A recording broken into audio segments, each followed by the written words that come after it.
Aliyah today, the second Aliyah of Parshas Kiseitze. Today's Chumash is going to talk about some more laws.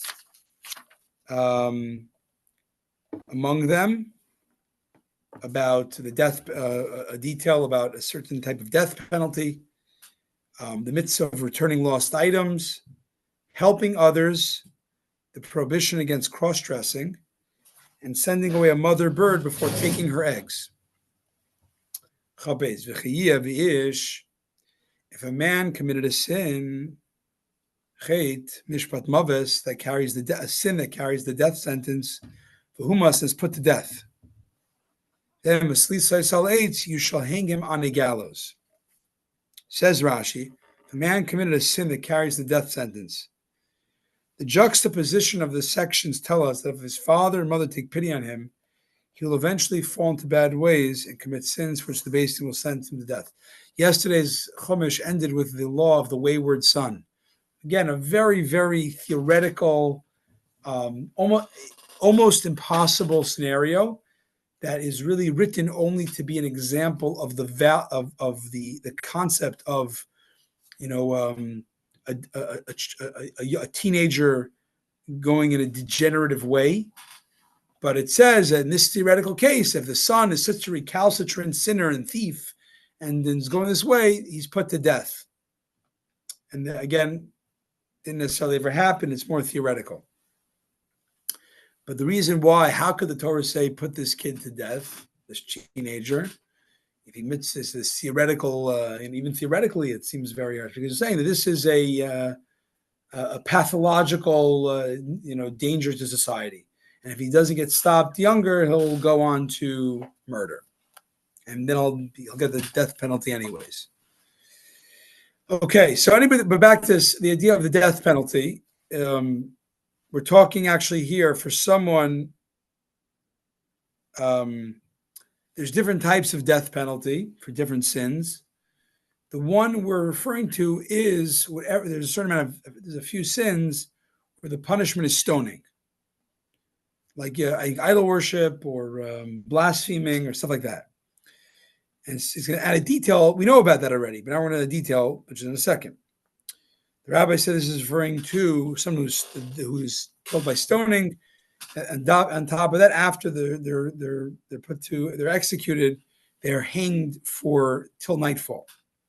How do we know this? Because it says he who cursed God is hanged, and we know the sin of blaspheming is punishable by stoning. So you say blaspheming equals hanging, and that gets stoning, means all stoning has this detail today that you hang. It's called gibbeting. I never heard the word. That's the ESL word for today. Gibbeting? Gibbeting. What was gibbeting? Chav Gimel. Lo yisal nivlosei ala eitz ki kover sigberenu bayimahu. So this person that was stoned, the body is hung, but you can't leave it over till nightfall. Ki kover sigberenu bayimahu, for you must bury him in that day. Ki kilos lekim tolui, for a hanged person is disgrace for God. V'lo yisitami es ad Moscow.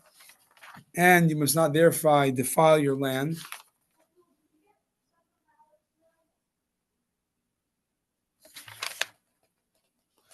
That Hashem your God is giving you as a permanent possession.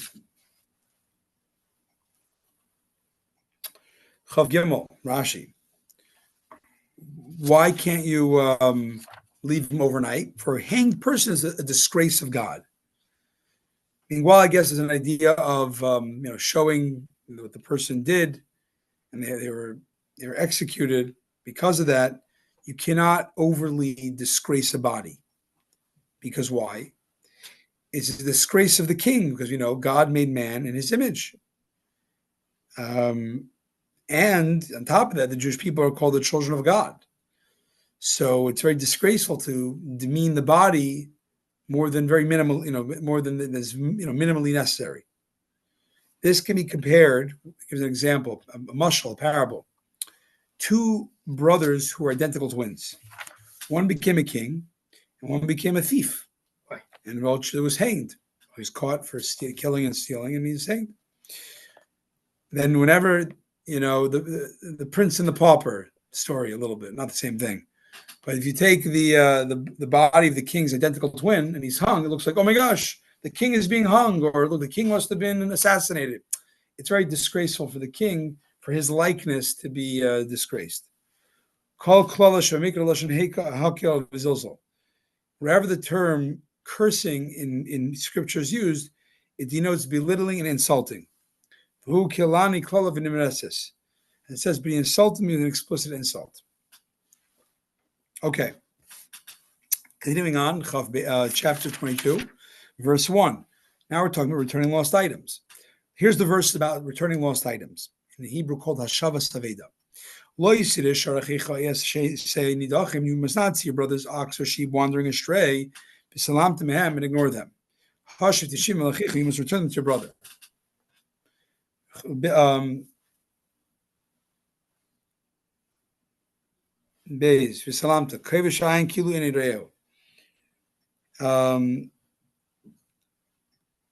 You must, whatchamacallit?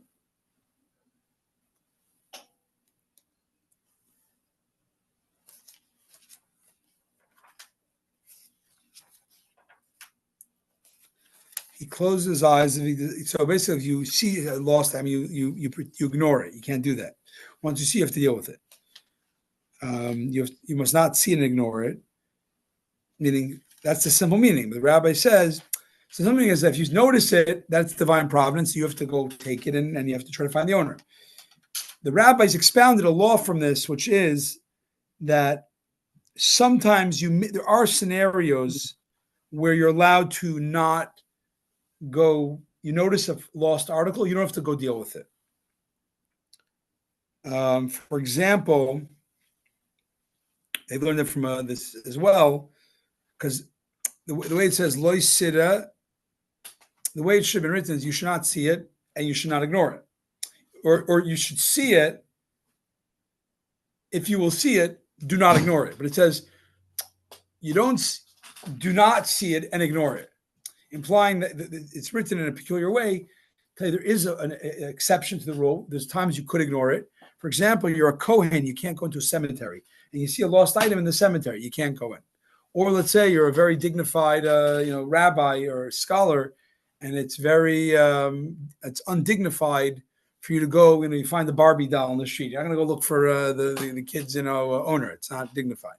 So there are exceptions. Rabbi, in this area generally of capital punishment, if the Torah dictates one type of capital punishment, and we in modern times feel like we have something more humane, are we obligated still to follow the capital punishment dictated by the Torah? No. First of all, the capital punishment of the Torah was very, very hard to mete out. It wasn't something that it was rarely used.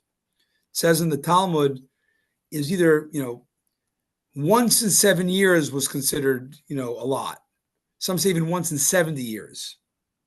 So it's very, the mere fact that it's used more commonly today, the Torah is not pro the capital punishment of today. Because the criteria, both Rabbi, we're pretty, as a country, at least in the United States, we're pretty careful about capital punishment. Well, I understand. A lot of hoops. So it's a good question. There's probably a lot more to be said about it. You do not have to do the no. The biblical capital punishment was for temple era. Once we're outside temple era, it's a different system. Even then, the Torah has what to say about probably today, the way capital punishment is done today. I was told that, the problem with capital punishment is a lot of times there are many times where an innocent man is put to death. It's not so uncommon. Right. With the system of today. Anyways, so it seemed like from what I've heard, and I have not researched it, but the head of Chabad, jail, services, the Aleph Institute, they seem to push away or lobby against, in general, capital punishment. I don't know details, but but your question of Should we be following it? I think the answer is no. Is there room in modern day for capital punishment? It's probably it's more of a Talmudic discussion. It's not a biblical discussion. Okay. Bays. So it continues on.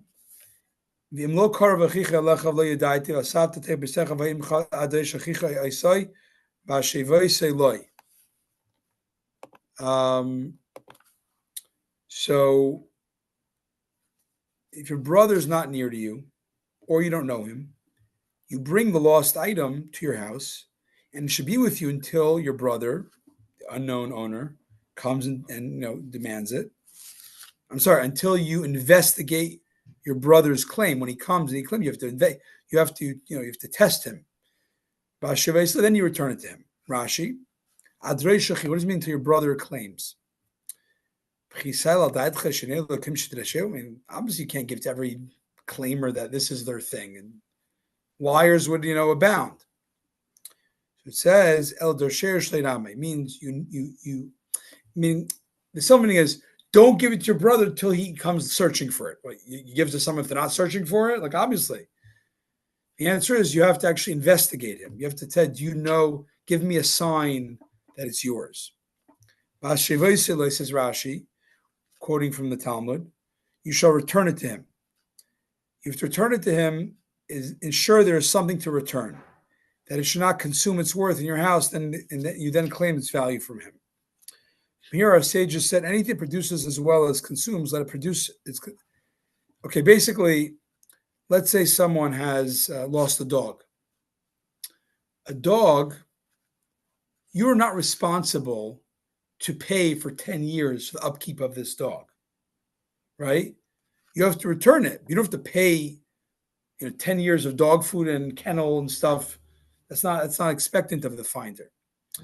And therefore, if theoretically, if you find someone's dog, keep it for 10 years, you say, here's your dog, and here's a $20,000 bill for 10 years of watching your dog and paying for it. So the guy's like, maybe I don't want my dog back. I don't have to pay $20,000. So the Torah is saying that if you find something, you have to set it up in a way that it won't be a loss when the guy comes back for it. What does that mean? Let's say the dog. A dog, let's say it costs, $100 a year to upkeep it. Then the guy, when he comes back, and the dog's only worth $50. If he comes back in a year, you're giving him a bill. So what do you do? What do you do? Rent out the dog as a sheepdog, if it could be a sheepdog, and then you get money that will go towards the upkeep. So when the owner comes, he won't have a net loss, as an example. Or let's say that it's not a sheepdog, it's a regular dog, and it's only it eats and can't produce. So theoretically, I believe the law is after a certain amount of time, 30 days or so, you would, when it starts becoming a loss to the owner, you would sell it at a certain point and then give them the money that obviously it depends if it's sentimental value, if you think you're willing to pay. These are probably details of that, but that's the principle. You have to give it back in a good way. Whatever, if it means returning the thing or it means selling the thing and giving him the money you made from it. Daled. You must not see your brother's donkey or ox falling on the road, and ignore them.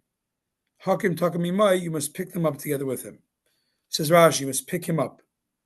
This refers to loading the animal. Pick up the animal. What does it mean? The camel's broke down. You got to help him pick up the camel, the ox. You have to help the load fell off. Help him put it back on, tie it back on.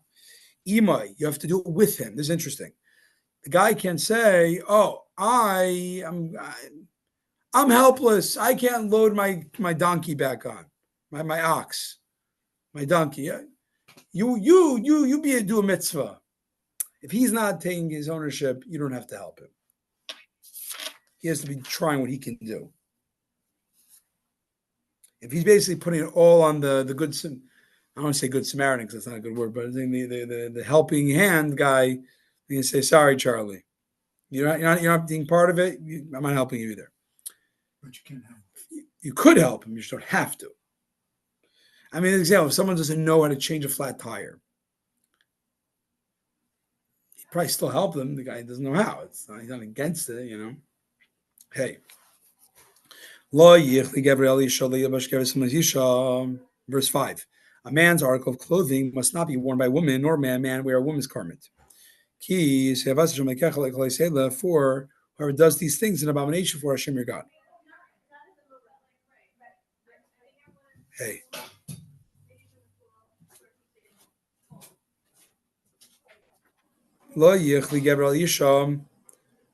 A man's article of clothing must not be worn by women, for her to look like a man, so that she can circulate among men, for this only for the sake of morality. So it says a woman shouldn't dress like a man, like Yentl wouldn't be okay. You know what I'm saying? Mm-hmm. Yeah, it's not okay. She can't dress up like a man because then it's inappropriate for her to mingle, and then whatever. It will lead to immorality. Lo yubash kever simus isha, nor may a man wear a woman's garment. Same way, man can do so. He can hang around with women, because then it'll lead to another immorality. The other way. Another explanation of what this means is actually saying interesting. It's not only about clothes; it's about societal grooming. For example, back then it was I don't know if it says that a man cannot shave his pubic or armpit hair because that was something that was more of a feminine thing. So he can't groom himself like a woman.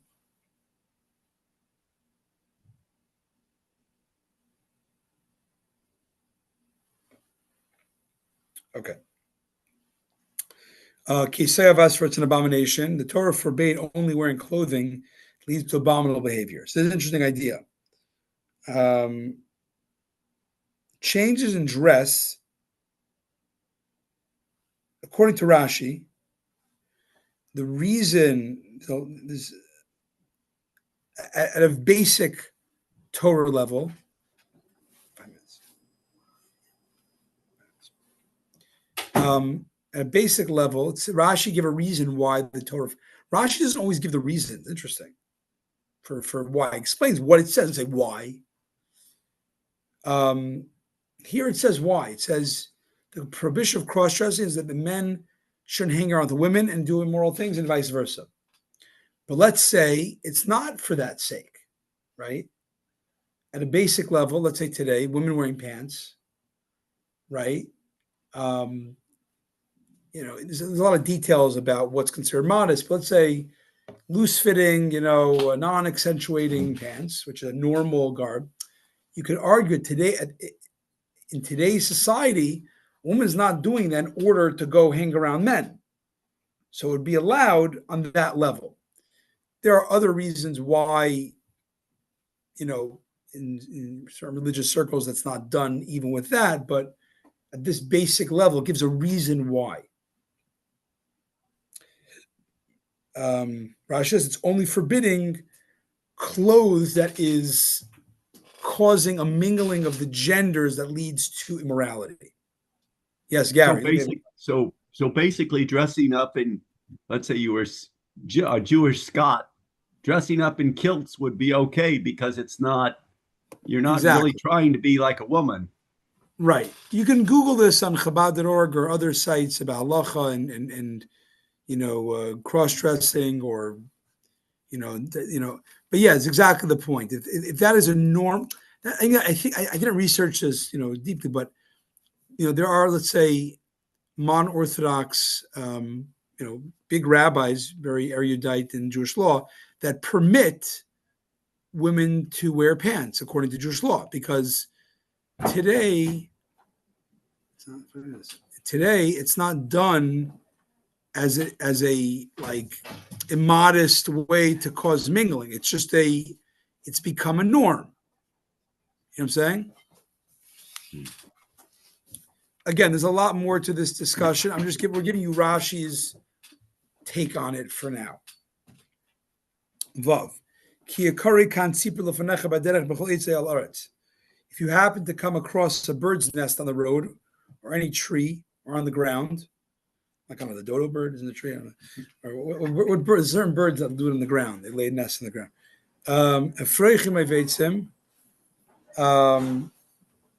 That they and the mother bird is roosting on the chicks or the eggs. For Emrevet said Salafrechim or Elbeitzim. So you see, there's a nest with chicks and eggs. You see the mother's roosting over them. Do not take the mother while she's roosting on her young. Rashi. So Rashi says ki kare. When it's interesting, it says when it happens. This implies the whole mitzvah of sending the mother bird away to not cause her pain when you take the eggs is happenstance. If you're a farmer and you're raising chickens, and then you don't have to send the chickens away, as an example, because the whole nest is made in a way for producing eggs. That's why eggs or fledglings found in a nest in a private domain are usually exempt from this mitzvah because they're considered prepared for this. Lo yisikachem does not take the mother bird while she is still upon her young. He said, "What do you do, Zion? You must send away the mother and the mother bird, and then you can take the babies, the young, for yourself. Lamani telach, do this so it'll be well for you. And you will live a long time." Rashi. I skipped Rashi. Do not take the mother's bird while she's upon her young. Rather, send her away, and then you can take the young or the eggs. Lamani, do this, it'll be well for you. Why? Because actually, Rashi, doesn't give the reason why. He doesn't say why you do it. Probably it's cruel, but whatever. Regardless, this is a very easy mitzvah. All it's saying, you can keep the egg, just don't do it in front of the mother. Send the mother away. Mm-hmm. The Torah is telling you on a small mitzvah it's no big deal. It's no skin off your back to do it. And the Torah says you do this simple mitzvah, you get rewarded, you have long life. How much more so for the harder mitzvahs, for the more serious mitzvahs, you'll be rewarded. And so the Torah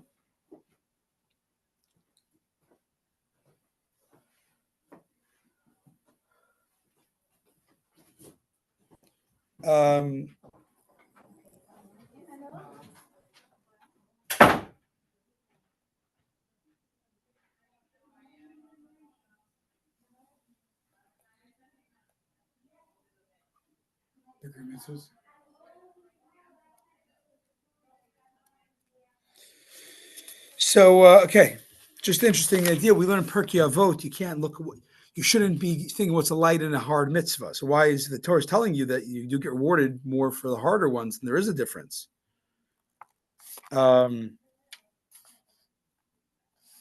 So the Maral says there's two elements about the reward of a mitzvah. One is the physical difficulty or expenditure involved in the performance, and the other is the spiritual value, which is unknown. Rashi here is talking you with the practical part, that there's certain money spent, and it's easy. There's no money spent here. Then you still get rewarded. How much one you have to spend and give, it's going to be rewarded. The spiritual value of what's doing to your soul, you don't say, "Oh, I care my soul, this mitzvah." That you have no clue, so just do all of them.